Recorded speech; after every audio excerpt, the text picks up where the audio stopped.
Chapter 50 is My Man Cooksey. It was 4 a.m. in Swakopmund. Sensei, time to go. He had driven 26 miles up the coast from Walvis Bay and was knocking on the window of my flat at the edge of town. He had with him in the car his brother Lawrence, Quentin, and another guy that I forget. We were to pick up Andrew and others and follow a 400-kilometer or so up to Stumeb in 2 crowded sedans to our heavyweights, Schultz's home, at the center of a northern mining country way out in the sticks, the other end of the Namibian universe, to meet with the rest of the national judo team, and that would take all day. We would stay the night at Schultz's, and that was the plan. After an hour of patient along a hot, crowded ride, I exploded. Damn it! Speak English! What am I, invisible? Speak fucking English. If I'm in the car, let me out. Okay? You're making me crazy. Dead silence. This was going to be one long ride to Zambia. I remember bodies lying all over Schultz's house in crumpled sleeping bags the next morning. I was awarded a bed because it was an age thing. I love playing the age card in Africa. All cultures actually respect age, but it is a real honor to be an old man in Namibia. Not back like in the U.S., where we're always made to feel like we are some kind of inconveniently in the way.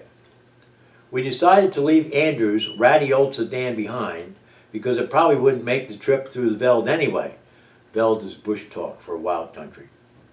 And we took Schultz's newly borrowed minivan and Cooksey's father's new sedan and headed east toward our target, the Zambian judo team.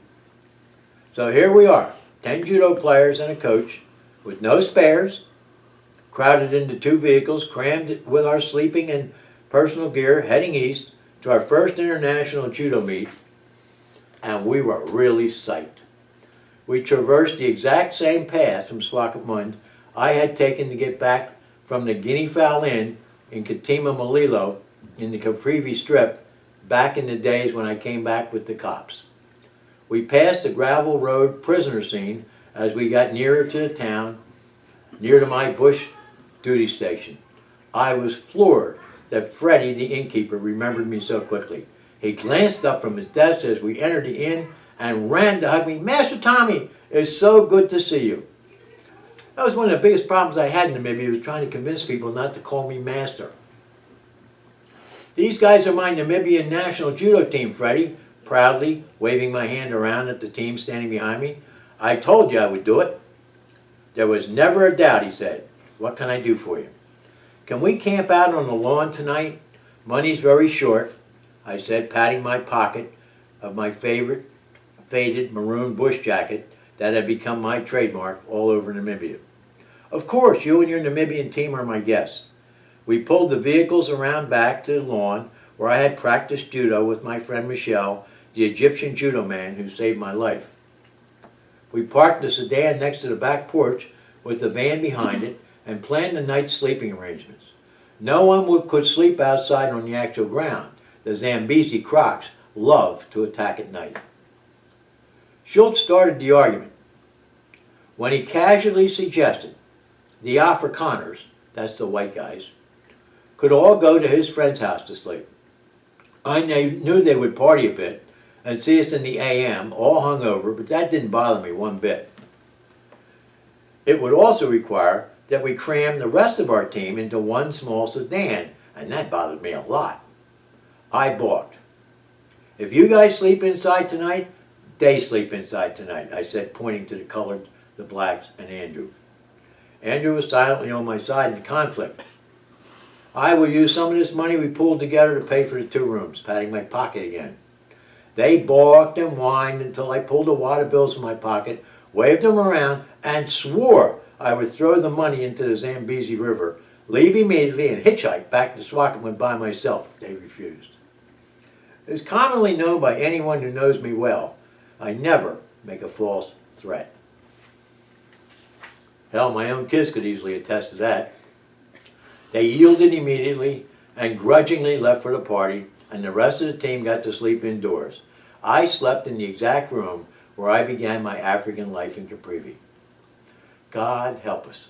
This is going to be a very long trip.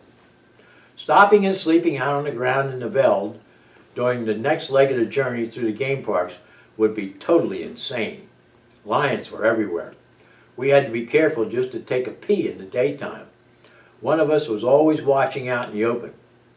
The game sightings were awesome. Elephant, zebra, giraffe, all types of four-legged animals, cheetah, warthogs, you name it, as they sniffed casually at us, wandering slowly past our vehicles. We, in turn, respecting their space, waited for them to pass, especially the herds of elephant, brushing their tusks against the vehicles. What a sight. It was amazing. One more leg in our journey, and we were there. Then we hit Pothole City, the African north-south truck route. I hate to tell you what the pothole jolts felt like. You could hide a Volkswagen in some of them. However, as I said before, we arrived safe and sane at the monastery in the middle of the night, slept a few hours in real beds, and even the Protestants went to Mass early the next morning as a tribute to Father Judo, our host. After a great breakfast with the priests and brothers, with introductions all around, we showered and dressed in our gis for a bouncy trip to their dojo in the capital city.